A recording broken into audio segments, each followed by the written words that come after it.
WhiskyJason here, whiskey from the viewpoint of an American in Germany tasting rare and exotic whiskeys. Today I have a Germany exclusive Glenfarclas Highland single malt Scotch whiskey in the middle of Speysides, yet they call them a Highland.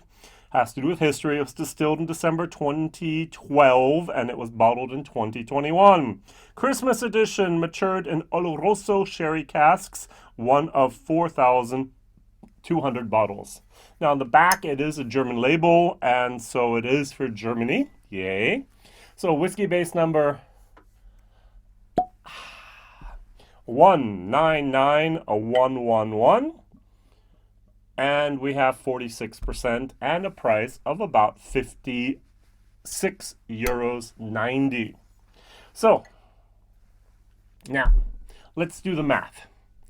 I do not think that this was bottled in December of 2021 because it arrived in Germany on the 12th of December 2021. So we only had about 2 weeks before actually Christmas happened. So most of us are going to be buying this bottle after Christmas, if anyone at all buys this bottle. But I'll get to that in a moment.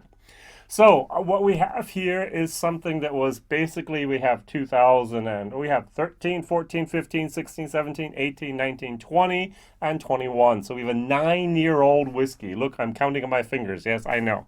All right, so it's a 9-year-old whiskey, 46% natural color, no non-chilled filtered. Yay, thank you very much. For 56 euros. Now I'm going to pull out something here that cost actually a few euros cheaper. But it's a 1 liter bottle. So this was 72 euros 90. And this is twice the age. This is 18 years old. This is from Glenfarclas. So I can get a product that's twice as old. Okay, it's only 43. This is 46. But it's a little bit cheaper. Now, at the moment, this bottle is no longer available. But I did pay this, well, last year, 2021, 72 euros 90 for this 1 liter bottle. So if you do the math, you're at 51 euros instead of 56.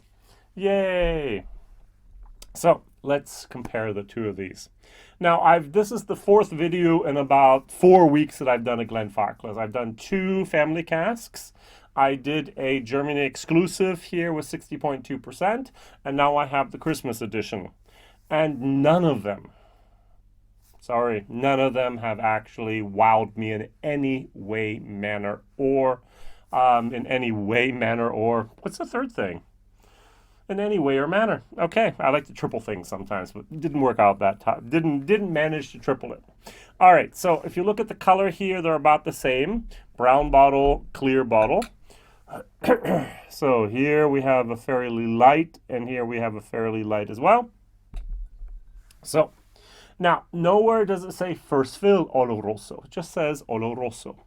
And of course, they get these casks from the Juan Miguel bodega, and they're actually made for the whiskey industry. These are not used in the Solera process. They're not used in the normal way. And if you actually go to Whiskybase, the 199111, there's a guy, he's ranting and raving, correctly so, and he says the following: I absolutely regret this spontaneous decision. I was a little tempted by the labeling Oloroso sherry cask because in my maybe stupid understanding, the different types, sherry types, Oloroso, Pedro Jimenez, Fino, and so on, developed after a lengthy Solera maturation process only, depending on the process and conditions of the respective Solera systems. These bloody casks never even contained any Solera matured whiskey wine, but just cheap, young, unmatured sherry, which has nothing in common with what I call Oloroso sherry.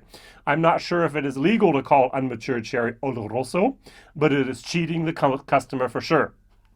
Unfortunately, yes, it is legal to call it Oloroso, and that's something I've been ranting and raving about for almost 2 years now, because I'm ranting and raving because I don't even think it's sherry.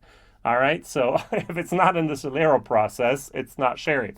All right, so sherry, the legal definition of sherry, which I have more or less for me defined, is it must be in a bodega, it must be from in the triangle around Jerez, and it must be made from, in this case, Palermo wine grapes that have had open oxidation happen to them in a cask.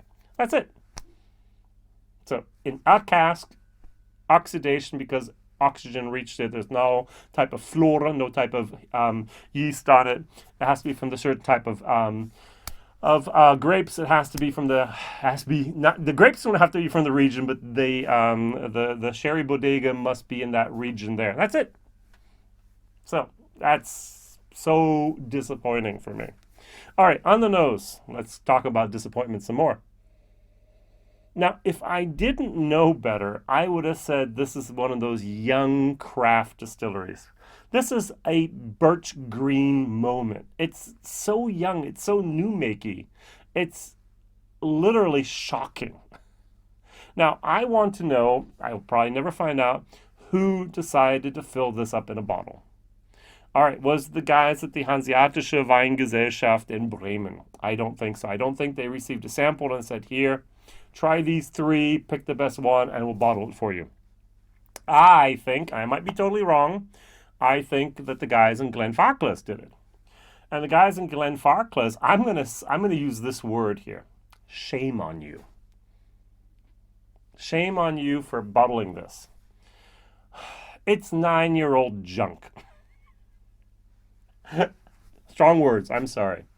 9-year-old, too young, not properly matured, not proper cask maturation, and you bottled it, send it to Germany, and now you have 4,200 people that will be trying this and going, ooh, I don't like Glenfarclas. Now, I don't know much about the market in Germany, but I do know that 4,200 bottles in Germany are a lot. All right, so the biggest YouTube channels in German are around the 10,000 mark, 10,000 subscribers, max. All right, so half of the entire whiskey fairs never have more than 10 to 20,000 people attend them.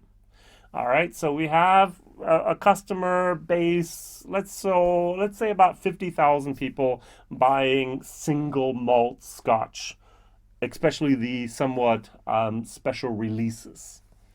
So you just basically want every 10th person to buy one of these bottles and then go, oh, not going to go for Glenfarclas again in the future.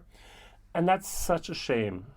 It's liquid to lips, people. It's not the brand reputation that will actually get you the next and the next and the next bottle sold. It's what did I have last and will I buy it again? And this is something where it's like, oh, shame on me.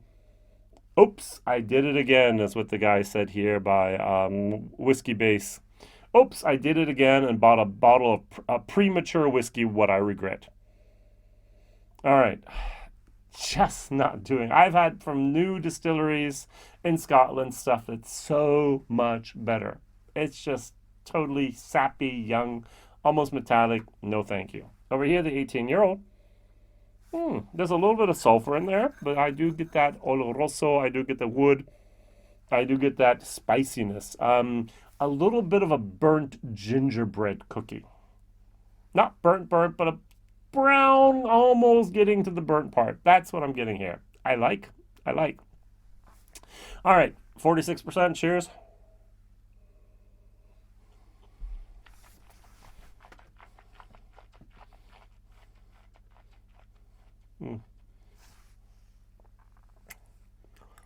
D minus, value for money, F. I said it already. This is not a whiskey I can recommend. This is not something, if I drank this for the first time from Glenfarclas, I would steer away from Glenfarclas in the future. It would take 3, 4, 5 different tastings before I would trust Glenfarclas to actually produce good stuff. I was like, okay, they slipped up once. You can't slip up in the market like this.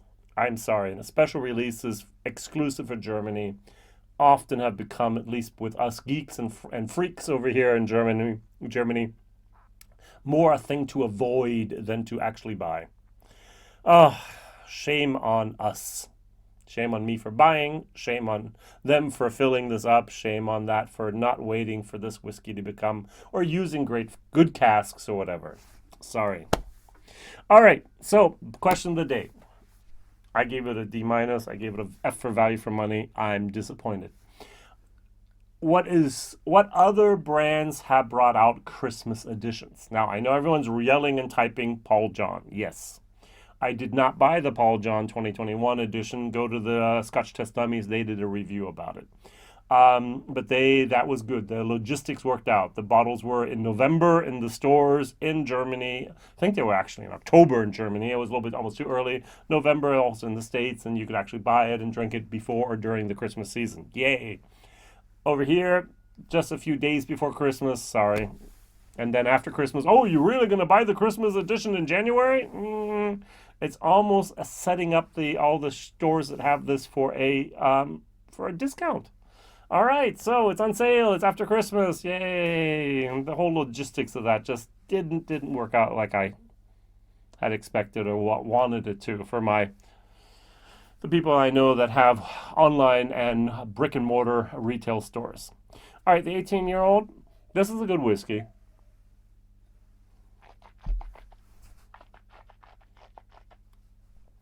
I think the 17-year-old in America is 46%. We don't have that. It's 43% over here. We have the 15-year-old that's 46%. I just don't have it open at the moment, so I would actually always tend to go for the 15-year-old Glenfarclas, at least over here in Germany.